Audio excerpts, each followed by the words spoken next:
Olá, sejam todos muito bem-vindos ao canal Encantos do Evangelho.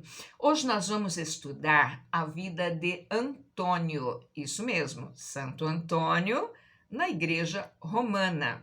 Só lembrando que santo significa homem bom e que Teresinha Oliveira, no livro Quando o Espiritismo Fala, vem nos esclarecer que santo é alguém que vive de acordo com as leis divinas, é uma pessoa que tem virtudes, que tem fé, é uma figura familiar a todas as religiões do mundo. Antônio nasceu em Lisboa, Portugal, em 13 de setembro de 1191 e morreu com 36 anos em 13 de junho de 1231, nas vizinhanças de Pádua, na Itália. Por isso, é chamado de Santo Antônio de Lisboa e Santo Antônio de Pádua, um dos santos mais populares da Igreja Romana, o santo do mundo todo, como disse Leão XIII. Filho de Martinho de Bulhões e Teresa Taveira, de famílias ilustres, recebeu o nome de Fernando no batismo. Aos 15 anos, entrou no convento da Ordem dos Cônegos Regulares de Santo Agostinho, nas proximidades de Lisboa. Permaneceu lá durante 2 anos, mas pediu para ser transferido para o mosteiro de Santa Cruz de Coimbra, porque eram tantas as visitas de parentes e amigos que perturbavam a sua paz. Em Coimbra, fez filosofia e teologia e foi ordenado padre. Os frades franciscanos do convento de Santo Antônio dos Olivais se hospedaram neste mosteiro de Coimbra quando viajavam para converter os muçulmanos em Marrocos, na África. E lá acabaram sendo mortos. Então, Antônio sentiu grande desejo de evangelizar em Marrocos e imitar os seus mártires. Por isso, no verão de 1220, entrou para a Ordem dos Franciscanos, mudou seu nome para Antônio e foi mandado para lá. No início de novembro de 1220, ao desembarcar em Marrocos, terrível enfermidade o reteve na cama todo o inverno. Então, resolveram enviá-lo para Portugal.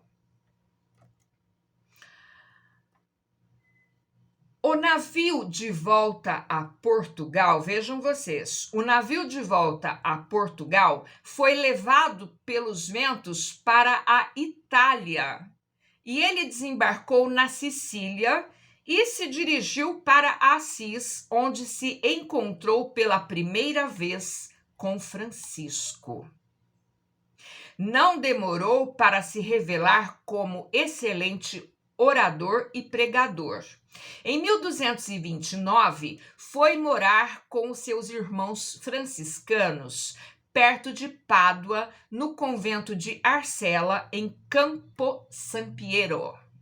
Lá, Antônio dedicou-se a escrever sermões até morrer por uma insuficiência cardíaca congestiva. Isso numa sexta-feira, dia 13 de junho de 1231. Em 1946, o Papa Pio XII proclamou Santo Antônio doutor da Igreja com o título de doutor evangélico. Antônio não perdeu sua atualidade e é invocado pelo povo cristão até hoje. Isso para curar doenças, encontrar objetos perdidos e obter ajuda no casamento. Em relação ao espiritismo, Antônio é visto como aquele que tem a mediunidade a serviço da humanidade, já que suas faculdades mediúnicas são inegáveis, tanto que são inúmeros os fenômenos popularmente conhecidos como milagres atribuídos a ele.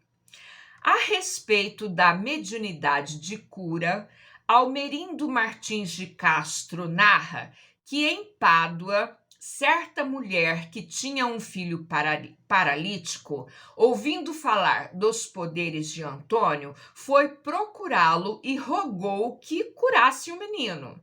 E Antônio, invocando Jesus e impondo as mãos sobre o enfermo, traçou o sinal da cruz, que era o modo de passe usado então, e o curou imediatamente. Reconhecido pela palavra inspirada, suas pregações eram ouvidas por bispos, padres, freiras, nobres e plebeios de todas as partes. É que os espíritos, diz Almerindo Martins de Castro, irradiavam a voz do médium, tanto assim que uma senhora, estando proibida pelo esposo de ouvir suas pregações e achando-se a chorar, debruçada à janela da casa, ouviu todas as palavras que Antônio proferia no púlpito, erguido a quase meia légua de distância. Sobre a capacidade de bicorporiedade, Allan Kardec destaca a seguinte história. Antônio de Pádua estava pregando na Itália quando seu pai, em Lisboa, ia ser supliciado sob a acusação de haver cometido um assassínio. No momento da execução, Antônio aparece e demonstra a inocência do acusado. Comprovou-se que naquele instante Antônio pregava na Itália, na cidade de Pádua. Ele estava pregando na Itália e apareceu em Lisboa, Portugal? A esse fenômeno chamamos de bicorporeidade. O codificador, então, solicita ao orientador espiritual que se apresentou como Santo Afonso uma explicação para o fato de Antônio estar em 2 lugares ao mesmo tempo, segundo a narrativa, e a resposta nos mostra a grandeza desta alma. Perfeitamente. O homem, por suas virtudes, qualidades morais, chegou a desmaterializar-se completamente, e quando conseguiu elevar sua alma para Deus, pôde aparecer em 2 lugares ao mesmo tempo. Bonito, não é? Eu tive a ajuda de Allan Kardec, o Livro dos Médiuns, Federação Espírita Brasileira, União Espírita Mineira e da Arquidiocese de Belo Horizonte para o estudo de hoje. Coragem, fiquem com Deus, até uma próxima.